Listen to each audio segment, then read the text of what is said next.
আজ থেকে 7 দিন ধরে শ্রীমদ্ ভাগবত গীতা পাঠের আয়োজন করা হয়েছে।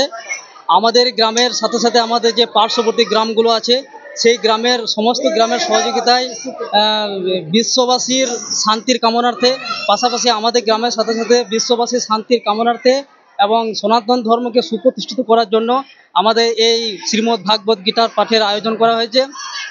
আজ থেকে সন্ধ্যা 7 ঘটিকায় শ্রীমদ্ ভাগবত পাঠ শুরু হবে এবং আজকের এই প্রথম দিনে সকাল 10:30 বা এই 11:30 নাগাদ সমস্ত কুমারী মেয়েরা পার্শ্ববর্তী গ্রাম এবং আমাদের গ্রাম সমস্ত গ্রামের মেয়েরা এই কলস যাত্রা অংশগ্রহণ করবে।